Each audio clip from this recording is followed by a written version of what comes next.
Have you ever read a headline that just freezes you in place? One of those moments where your heart sinks and you have to sit down struggling to make sense of what you've just read? That's exactly the reaction so many of us had when we heard the news about Rob Reiner and his wife Michelle. For anyone who grew up loving Rob's movies, or admired the way he and Michelle seemed to create a real family in a town famous for its illusions, it felt like the world shifted. And now, with their son Nick back in court, the pain and shock are right back at the surface, raw and fresh, maybe even deeper this time around. It's not just another celebrity story, the kind you scroll past without a second thought. This is about people, real, complicated, deeply human people, and the way love, loss, and mental illness can intersect in ways that upend everything you thought you knew about safety and strength. It's about the quiet battles that happen behind closed doors, in living rooms and kitchens, where scripts don't exist and happy endings aren't guaranteed. Let's take a step back. Rob Reiner was more than just another director on the Hollywood circuit. He was a storyteller who shaped the very way we think about romance, friendship, and courage. When Harry Met Sally, The Princess Bride, Stand By Me, these weren't just films. For many of us, they were emotional touchstones, the backdrop to some of our own most cherished memories. And Michelle, his partner for decades, was equally impressive. A force in her own right, standing for causes she believed in, supporting Rob, and raising 3 children. Together, they seemed to embody a rare kind of partnership, grounded by real affection and mutual respect. Not the fleeting sparkle you sometimes see in Hollywood relationships.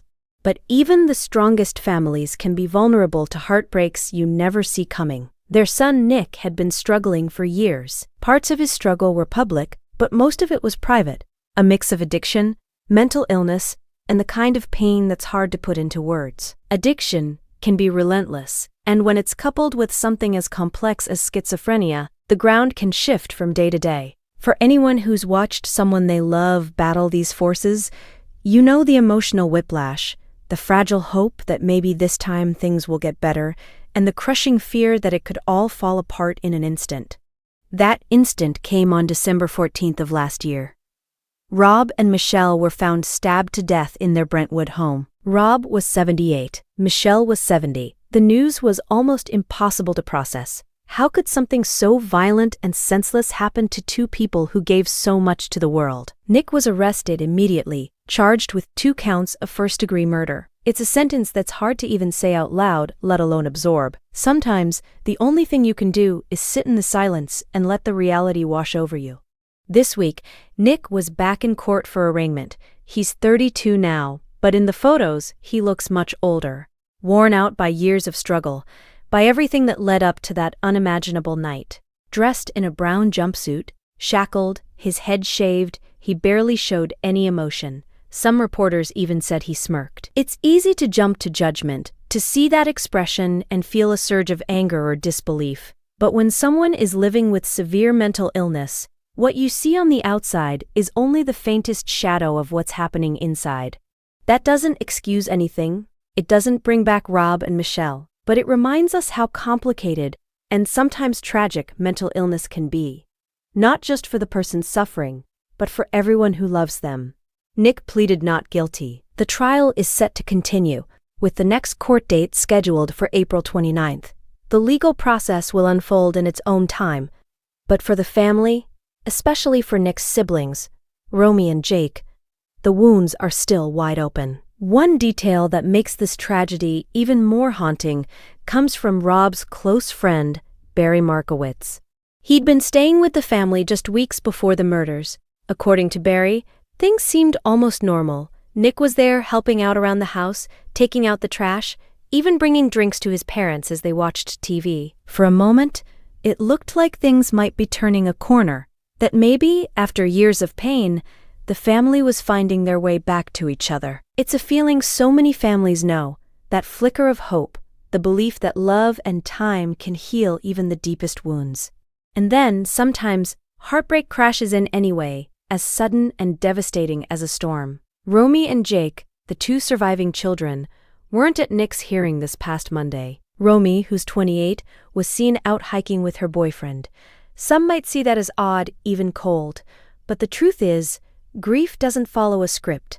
Sometimes, the only way to survive the unbearable is to keep moving, to find small moments of normalcy and peace, even when the world feels shattered. We can't know what Romy and Jake are carrying right now, the layers of grief, anger, confusion, and love that come from losing both parents so suddenly and in such a traumatic way.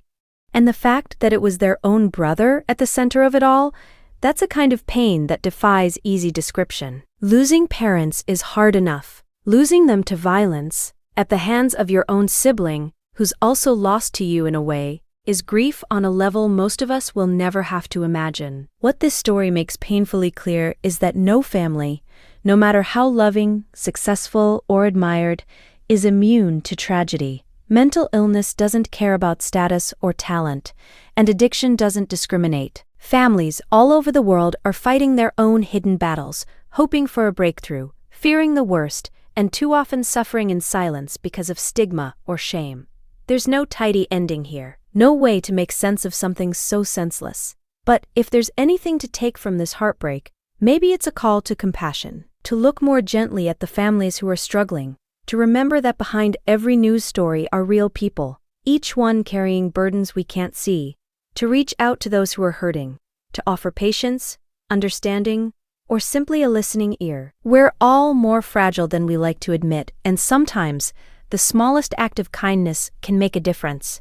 Rob Reiner gave the world stories that made us laugh, cry, and believe in the power of love. Maybe the best way to honor him and Michelle is to hold on to that belief, to cherish the people we love, to support families in crisis, and to never underestimate the quiet strength it takes just to keep going. If this story has touched you, consider sharing it with someone who needs a reminder that they're not alone. And above all, take care of each other. Life is unpredictable and heartbreakingly short, but the love we give and receive is what endures. That's what counts, now and always.